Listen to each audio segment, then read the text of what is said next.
2-3 విషయాలు నేను ముందర పెడతాను. ముందుగా మన బస్తీ పేరేంది? ఈ సంఘం పేరేంది? ఇది ఎందుకు పెట్టుకున్నారు అల్లూరి సీతారామరాజు పేరు? ఎవరు ఆయన? అల్లూరి సీతారామరాజు ఎవరు? స్వతంత్ర ఎవరికి గుండెలు చూపించిండు? బ్రిటిష్ వాళ్ళకు. మీకు తెలుసు పిల్లలకు ఎవరు అల్లూరి సీతారామరాజు అంటే? అల్లూరి సీతారామరాజు అంటే ఎవరు? ఇప్పుడు ఉన్నటువంటి ఈ మధ్యలో ఉన్నటువంటి హీరోలు సినిమాలు తీశారు కదా, వాళ్ళ పేర్లు అయితే చెప్పగలుగుతారు. బాహుబలి అట్లాంటివి అయితే. అల్లూరి సీతారామరాజు పేరు పెట్టుకున్నందుకు ముందుగా మీకు విశ్వ హిందూ పరిషత్ తరఫు నుండి ధన్యవాదాలు. బాహుబలి ఎవరంటే అందరు చెప్తారు. సార్ అడగమంటున్నాడు, బాహుబలి అంటే అడుగు అందరు చెప్తారు. వాళ్ళు ప్రభాస్. కాబట్టి నిజంగా మన పాలమూరు జిల్లా కేంద్రంలో గణేష్ ఉత్సవ సమితి, సారాల కన్వల్యూషన్ కదా, గణేష్ ఉత్సవ సమితి అనే పేరు మీద మనం కార్యక్రమం నిర్వహిస్తాం. విశ్వ హిందూ పరిషత్ ద్వారా నిర్వహిస్తాయి కార్యక్రమాలన్నీ కూడా. ఇట్లా మన గ్రామంలో దాదాపు ఒక 10-12 మండపాల దగ్గర వినాయకులను పెట్టింటారు. మొత్తం పాలమూరులో ఎన్ని పెట్టింటారు తెలుసా? ఒక 700-800 దాకా వినాయక మండపాలు ఉంటాయి. దాంట్లో మనం ఒకటి సిస్టమేటిక్గా ప్రతి సంఘం వాళ్ళు రిజిస్ట్రేషన్ చేసుకుంటారు అన్నట్టు. ఆ రిజిస్ట్రేషన్ చేసుకున్న వాళ్ళకు మనం గణేష్ ఉత్సవ సమితి నుంచి ఒక కార్డు ఇస్తాం, గుర్తింపు కార్డు, కండువాలు ఇస్తాం, టోపీలు ఇస్తాం. ఇది అంతా ఒక వ్యవస్థ. అంటే ఎందుకోసం చేస్తాం ఈ గణేష్ ఉత్సవాలు? సమాజంలో దాదాపు ఒక 800 మంది 900 మంది వస్తీ కంటే ఒక్కొక్క గల్లీలో 10-15 మండపాలు వేసుకొని వినాయకులు పెడతారే, వాళ్ళందరినీ ఎవరు కలపాలి? మరి ఏదైనా సంఘటన జరుగుతుంది, అందరు ఒక దగ్గరికి రావాలంటే ఎవరు కలపాలి? కాబట్టి మనం అందరం కూడా ఈ యొక్క గణేష్ ఉత్సవ సమితి ద్వారా వాళ్ళందరి పేర్లు తీసుకొని మనం ఒక రిజిస్టర్లో రాసుకొని వాళ్ళకి ఒక గుర్తింపు కార్డు ఇస్తాం. ఏదైనా ధార్మిక కార్యక్రమాలు నిర్వహిస్తే వాళ్ళందరికీ ఫోన్లు చేస్తే అందరు వస్తారు. అది సంఘటితం, అందరినీ కలిపేటటువంటి వ్యవస్థ అది. కాబట్టి మనము ఈ యొక్క వినాయక ఉత్సవాలని నిర్వహించుకుంటాం. ముందుగా వినాయక ఉత్సవాల కోసం వద్దాం. మనం ఈ వినాయక ఉత్సవాలని గల్లీలో పెట్టాలి అనేటటువంటి ఈ వ్యవస్థని ఎవరు ప్రారంభం చేసిందో తెలుసా? ఎవరు? ఎన్నికలు వస్తలేదు. ఎవరు? బాలగంగాధర్ తిలక్. ఎవరు ఆయన? ఆయన కూడా స్వతంత్ర సమరయోధుడే. ఈరోజు మనము స్వతంత్రం తెచ్చుకున్నటువంటి దాంట్లో ముఖ్య పాత్ర వహించినటువంటి, అహింసావాదంతో ముఖ్య పాత్ర వహించినటువంటి గాంధీ గారు ఉన్నారు కదా. మహాత్మా గాంధీ పేరు తెలుసు కదా. మహాత్మా గాంధీకే బాలగంగాధర్ తిలక్ గారు గురువు.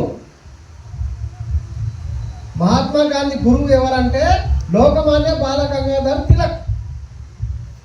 అప్పుడు స్వతంత్రం రాకన్నా ముందు మనం ఇట్లా సామూహికంగా బస్తీలో గల్లీలో వీటిని పెట్టుకొని పూజ చేసుకొనిచ్చటంలే కాదు. కాబట్టి ఆనాడు బాలగంగాధర్ తిలక్ గారు ఒక ఆలోచన చేసిండ్రు, హిందువులను అందరినీ కలపాలి, ఏం చేయాలి వీళ్ళందరినీ కలపాలంటే అని ఆలోచన చేసి అప్పుడు ఏం చేశారంటే ఎవరికైనా వాళ్ళు వినాయకులు పెట్టుకునేది 2 దినాలు పూజ చేసుకొని కనపడకుండా తీసుకొని పోయి బాయిలు వేసి వచ్చాడు స్వామిని. ఇది ఇంత మాత్రమే జరుగుతున్నది కదా. మరి వీళ్ళు ఇండ్లకే పరిమితం అయిపోతే సమాజంలో ఏవైనా సంఘటనలు జరిగితే వచ్చి ఎదుర్కొని ఇంకా వాళ్ళు ఎవరు ఉండాలి, ఎవరు చేయాలి వీళ్ళందరినీ సంఘటితం అని చెప్పి ఆనాడే లోకమాన్య బాలగంగాధర్ తిలక్ గారు ఒక గొప్ప ఆలోచన చేసింది. అదే ఈరోజు మనము గల్లీలో వినాయకుడిని ప్రతిష్టాపన చేసుకొని భక్తి భావనతో ఆ యొక్క కార్యక్రమాలు నిర్వహించుకొని ఏదైనా హిందూ సమాజానికి ఆపద వస్తే మనమందరం కూడా ఒక్కటి కావాలి అనే ఆలోచనతోని వారు బాలగంగాధర్ తిలక్ గారు ఈ యొక్క వినాయక ఉత్సవాలని ప్రారంభం చేశారు. కాబట్టి ఈరోజు మనము వినాయక ఉత్సవాలు ఎవరు ప్రారంభం చేశారంటే బాలగంగాధర్ తిలక్ అని గర్వంగా చెప్పుకుంటాం మనం.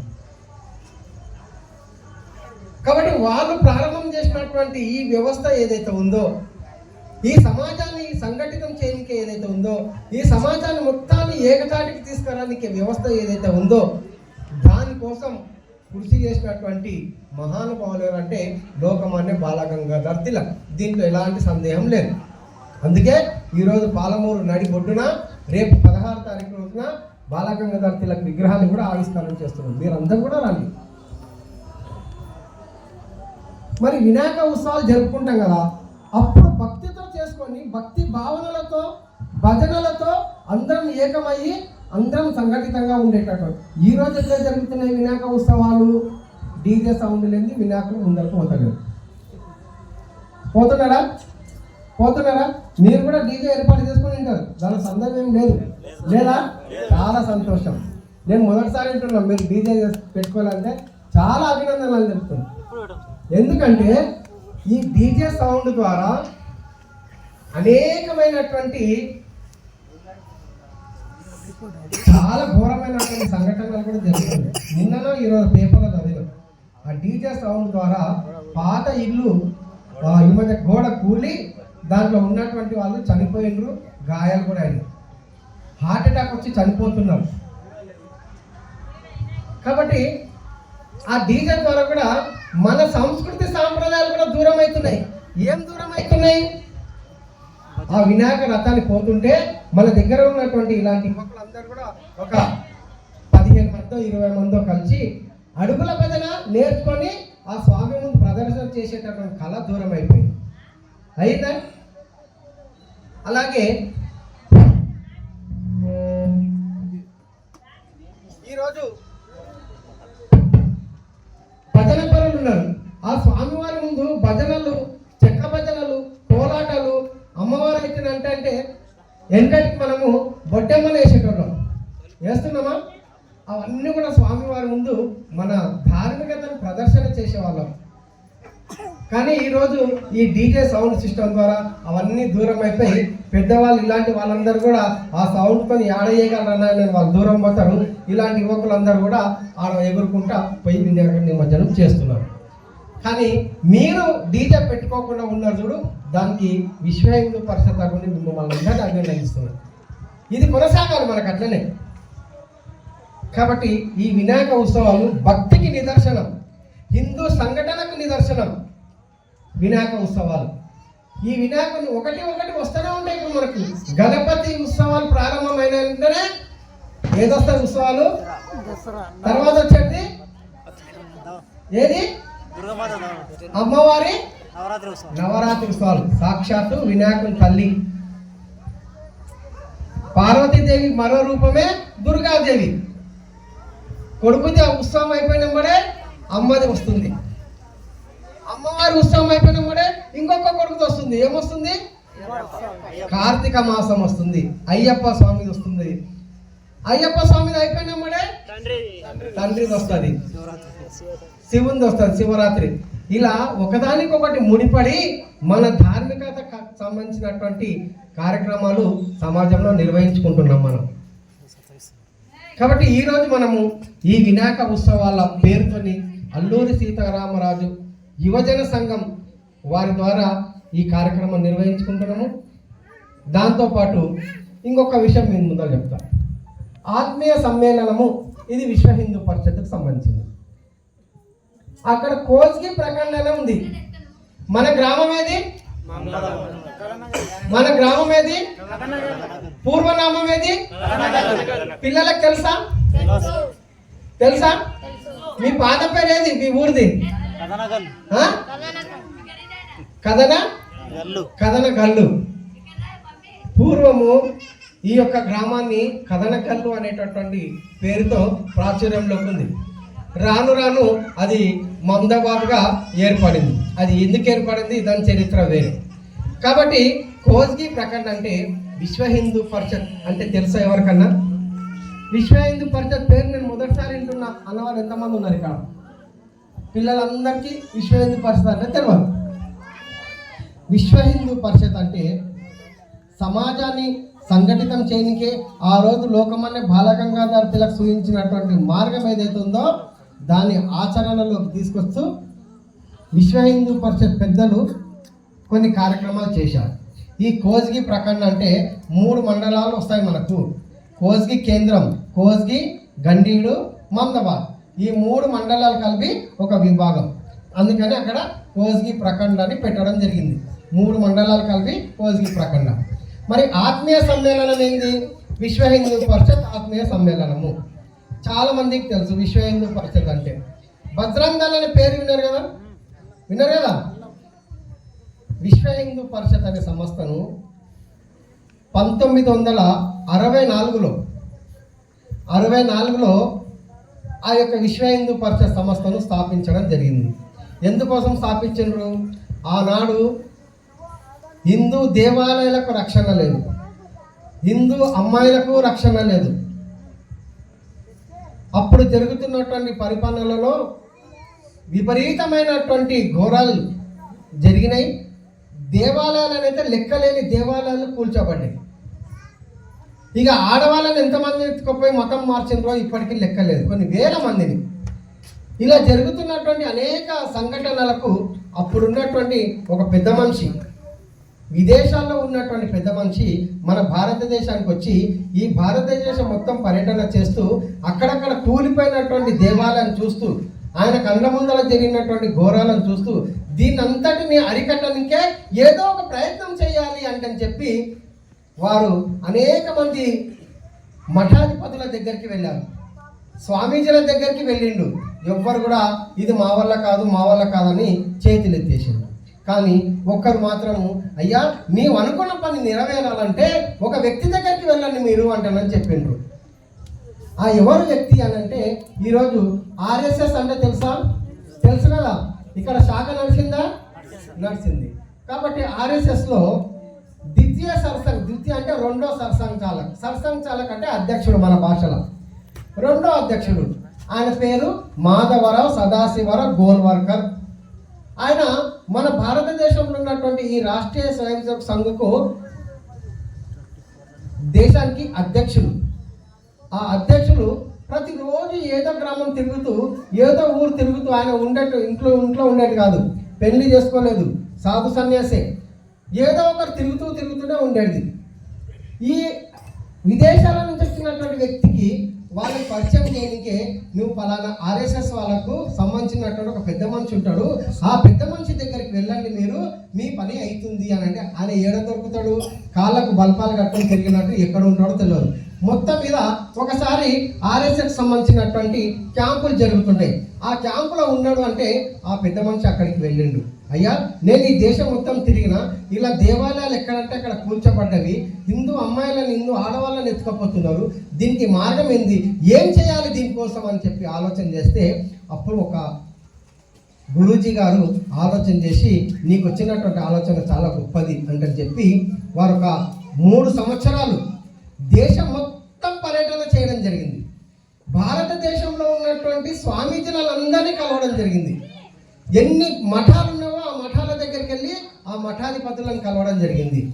ఏం చేసిండు? కలిసి 3 సంవత్సరాలు యోజన చేసి, అయ్యా పలానా రోజు మీరందరూ కూడా ఈ దేశంలో ఉన్నటువంటి సాధు సంతులందరూ కూడా ఇగో బొంబాయిలో ఒక ఆశ్రమం ఉంటుంది. ఏం ఆశ్రమం అది? సాక్షాత్తు శ్రీకృష్ణుని యొక్క గురువు ఎవరు? శ్రీకృష్ణుని యొక్క గురువు సాందీపుని మహర్షి. ఆయన పేరు మీద ఒక ఆశ్రమం నడుస్తున్నది. స్వామి చిన్మయానంద అనేటటువంటి వ్యక్తి ద్వారా ఆ ఆశ్రమం నడుస్తున్నది. అక్కడ మీ యొక్క సాధు సంతులందరూ కూడా మీరు రావాలి అని చెప్పి ఒక డేట్ ఫిక్స్డ్ చేసిండు. ఎప్పుడు? 1964లో. వారు 3 సంవత్సరాలు తిరిగి ఈ దేశంలో ఉన్నటువంటి సాధు సంతులందరినీ కూడా ఒక వేదిక మీదకి తీసుకోవడం అడగడం జరిగింది.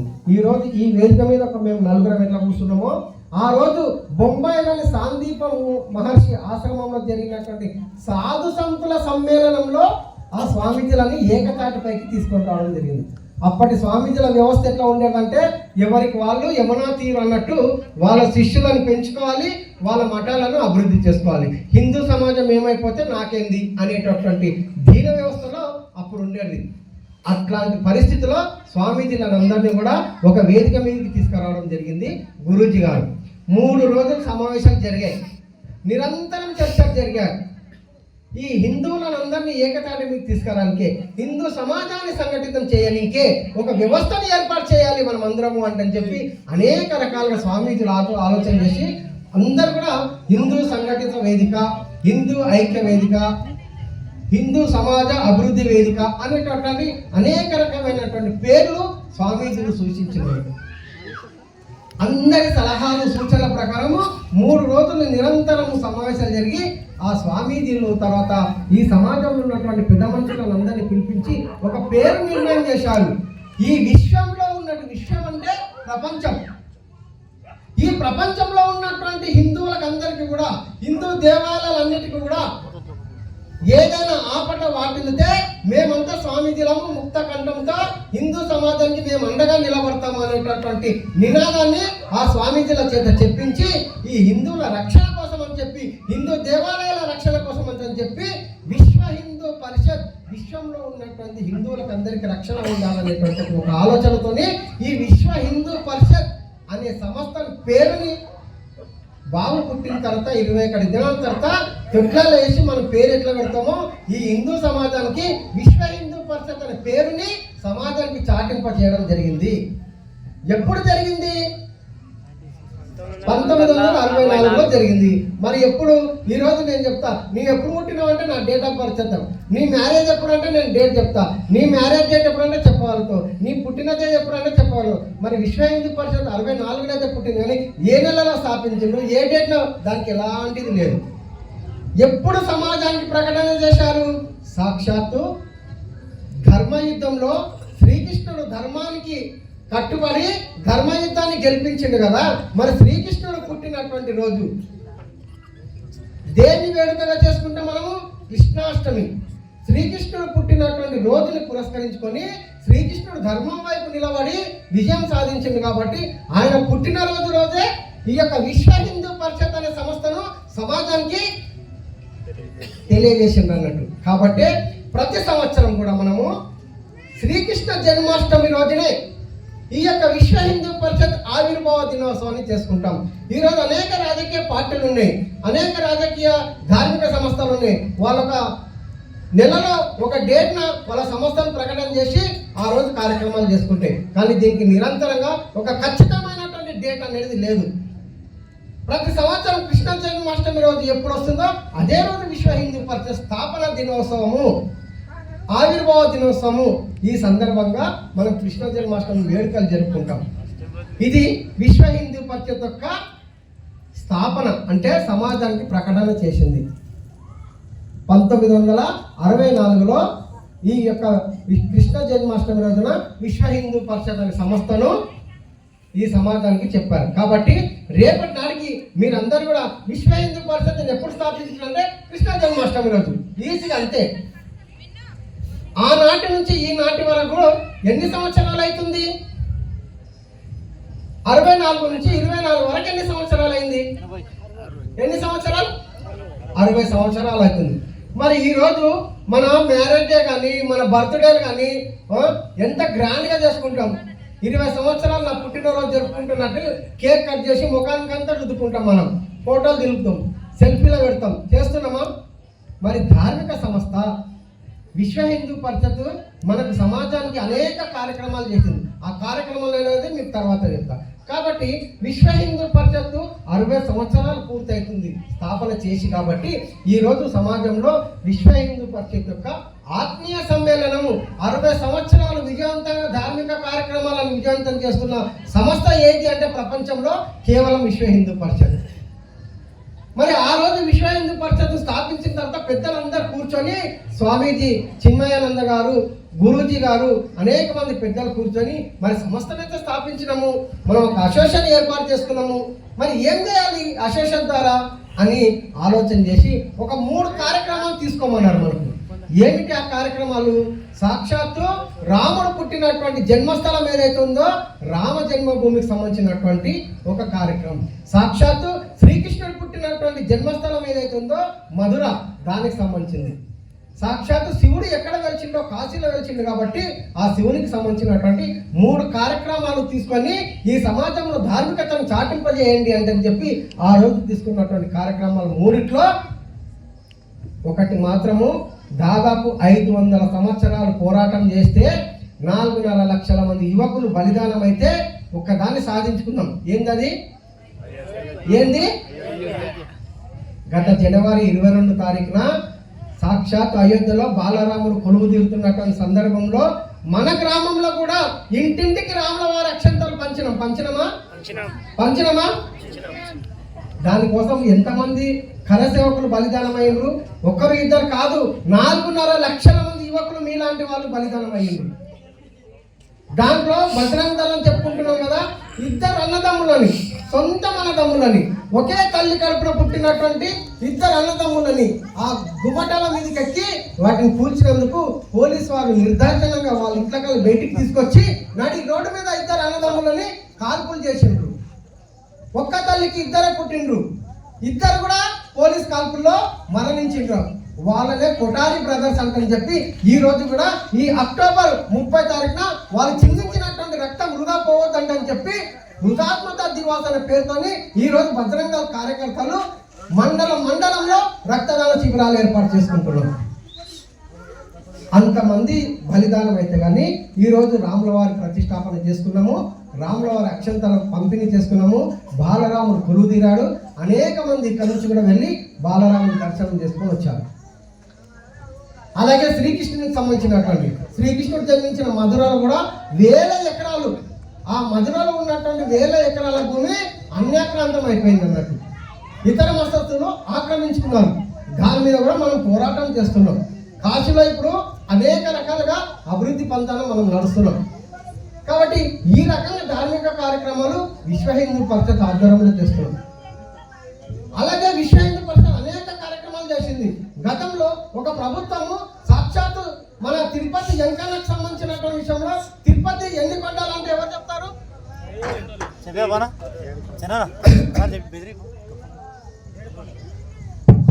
తిరుపతికి ఇక్కడ దృష్టి పెట్టండి. తిరుపతికి ఎన్ని కొండలంట మనం? 7 కొండలా? 7 కొండల స్వామి వెంకన్న అంటామా? కానీ గతంలో ఒక ప్రభుత్వము అది 7 కొండలు కాదు, తిరుపతిది 2 కొండలని ఒక జీవో పాస్ చేసింది. దాన్ని కూడా ధర్మ సంసద్ పేరు మీద విశ్వ హిందూ పరిషత్ పోరాటం చేసి అది సాక్షాత్ 7 కొండలకు సంబంధించినటువంటి స్వామి యొక్క కొండలు కాబట్టి అది 7 కొండలు అని చెప్పి మనం పోరాటం చేసి దాన్ని 7 కొండలుగా మళ్ళీ మనం జీవో తెప్పించినాం. అది విశ్వ హిందూ పరిషత్ ఘనత.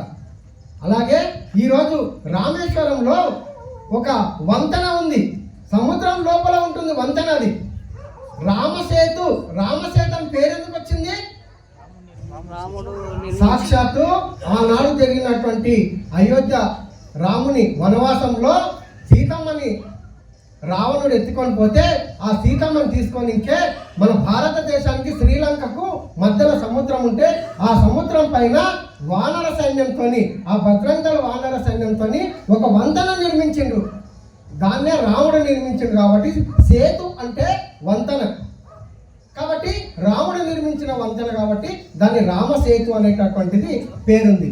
కానీ ఈరోజు ఆ సముద్రంలో ప్రయాణం చేసేటటువంటి పడవలకు ఆ వంతెన అడ్డం వస్తుందని చెప్పి దాన్ని కూల్చాలని చెప్పి అప్పుడున్నటువంటి ప్రభుత్వం ప్రయత్నం చేస్తే ఆ యొక్క వంతెన విధంగా కూలిస్తే ఇప్పుడున్నటువంటి కన్యాకుమారి సగం నాశనం అయిపోతుంది, శ్రీలంక సగం నాశనం అయిపోతుంది. అంత ముప్పు వాటిల్లుతుంది. ఇది మనం చెప్పిన విషయం కాదు, ప్రయోగాలు చేస్తున్నారే నాసా కేంద్రం వాళ్ళు చెప్పినటువంటి విషయాలు. కాబట్టి అది కూర్చొద్దు అంటని చెప్పి ఆనాడు హిందువులను అందరినీ సంఘటితం చేసి మనం ధర్నాలు చేసినాం, రాస్తారోపణలు చేసినాము, అనేక ధార్మిక కార్యక్రమాలు చేసి పెద్ద పెద్ద బహిరంగ సభలు నిర్వహించి రామసేతుని కూర్చొద్దు అంటని చెప్పి ఆపిన ఘనత ఏదంటే విశ్వ హిందూ పరిషత్. అలాగే విశ్వ హిందూ పరిషత్ ఈరోజు కేవలం విశ్వ హిందూ పరిషత్ పేరుతున్న కాదు, ఒక 16 విభాగాలుగా పనిచేస్తున్నది. దాంట్లో ఒకటి ముఖ్యంగా యువకులకు సంబంధించినటువంటిది బజరంగ దళ్. బజరంగ దళ్ అనే సంస్థ ఎప్పుడు ఏర్పాటు చేసిండ్రు? విశ్వ హిందూ పరిషత్ అయితే 64లో, బజరంగ దళ్ అనే సంస్థను 1985లో. ఎందుకోసం?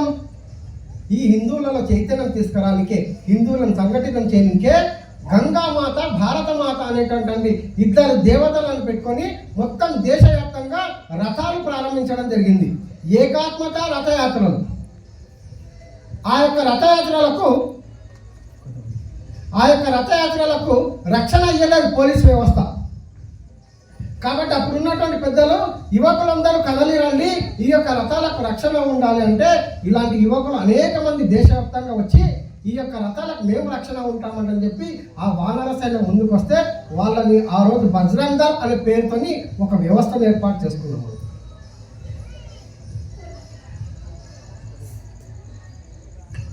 దాని తర్వాత అమ్మాయిలకు సంబంధించింది దుర్గా వాహిని, మహిళలకు సంబంధించింది మాతృమండలి అనే పేరుతోని కార్యక్రమాలు నిర్వహిస్తాం. మాతృశక్తి ద్వారా ఈరోజు మనం ఇంటి పట్టునే ఉన్నటువంటి మహిళలందరూ కూడా వారానికి ఒకసారి కలిసి ఒక లలిత సహస్ర పారాయణం చేయండి, ఒక విష్ణు సహస్రనామం పారాయణం చేయండి. మీ చుట్టుపక్కల ఉన్నటువంటి 10 మంది ఒక ఇంటికి వచ్చి ఒక 10 మంది కలుసుకొని ఆ అమ్మవారిని మీరు పారాయణం చేస్తే దాంతోపాటు మంచి చెడ్డలు కూడా మాట్లాడుకుంటే మన బంధుత్వానికి సంబంధించినటువంటి బాధక సాధకలు మనం మాట్లాడుకునేటువంటి అవకాశం దొరుకుతుంది.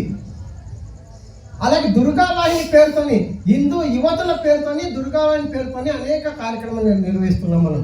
ఈరోజు అనేక మంది ఇతర మతస్థులకు సంబంధించిన వాళ్ళు మన అమ్మాయిలని టార్గెట్ చేసుకొని, ఇది చాలా జాగ్రత్తగా వినండి, మన అమ్మాయిలను లోపరుచుకోనికే అవసరం అనుకుంటే మన అమ్మాయితో పాటు బొట్టు కూడా పెట్టుకుంటారు, మన అమ్మాయితో పాటు గుడికి కూడా వస్తారు, మన అమ్మాయిలను ట్రాప్ చేస్తారు. ఈ రోజుకి ఇప్పటికీ ఈరోజు 3 వచ్చినాయి కేసులు. లవ్ జిహాద్ పేరుతోని మన అమ్మాయిలని తీసుకుపోతున్నారు. వేల మందిని తీసుకుపోయారు.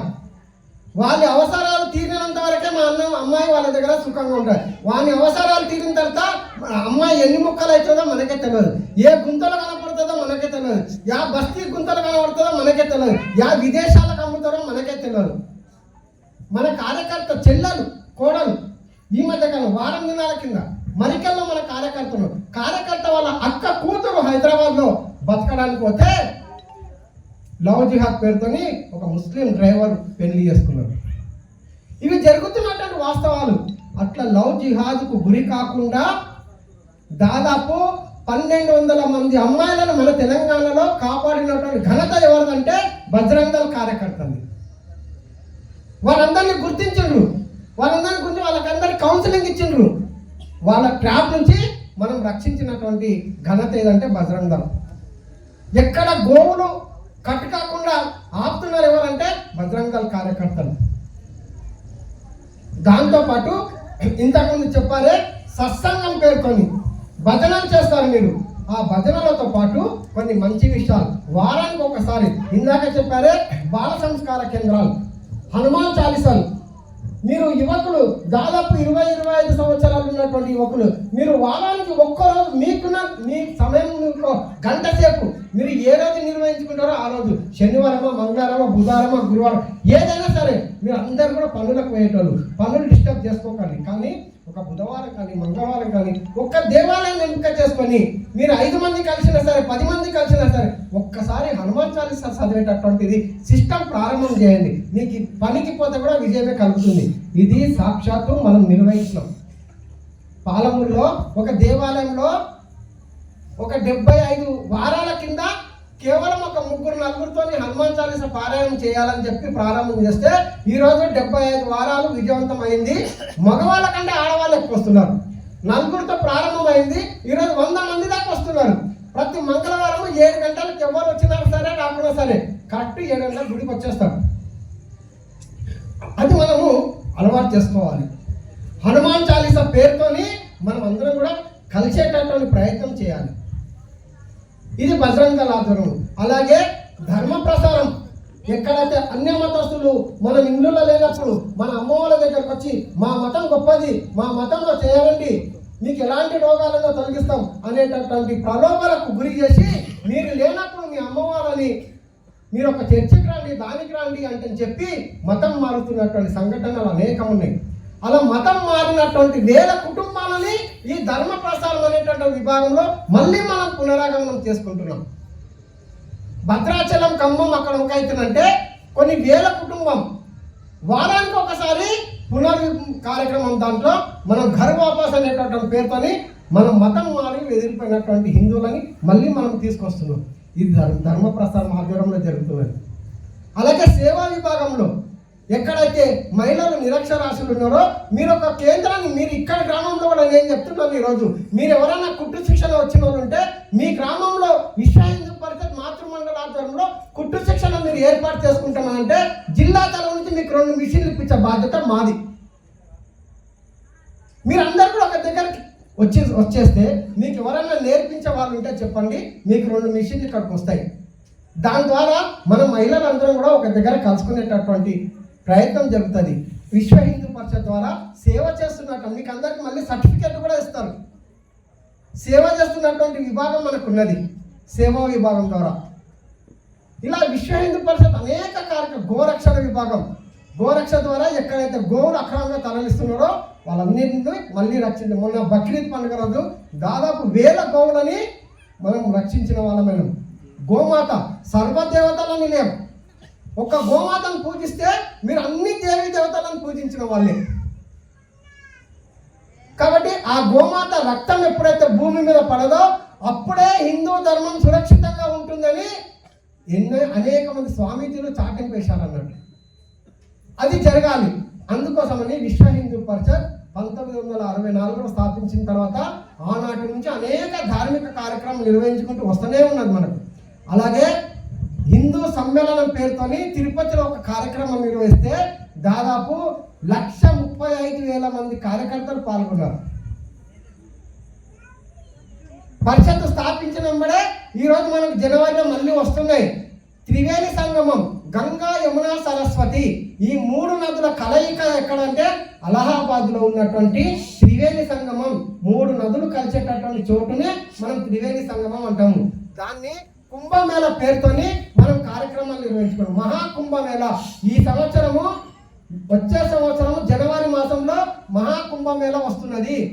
మొట్టమొదటిసారిగా జరిగినటువంటి కుంభమేళంలో ఈ దేశంలో ఉన్నటువంటి అనేక కుల సంఘాలని, అనేక ధార్మిక సంస్థలని దాదాపు అందరినీ ఒక వేదిక మీదకి తీసుకొస్తే ఒక 1232 మంది స్వామీజీలు ఆ వేదిక మీద పాల్గొన్నారు. ఇది విశ్వ హిందూ పరిషత్ ఘనత.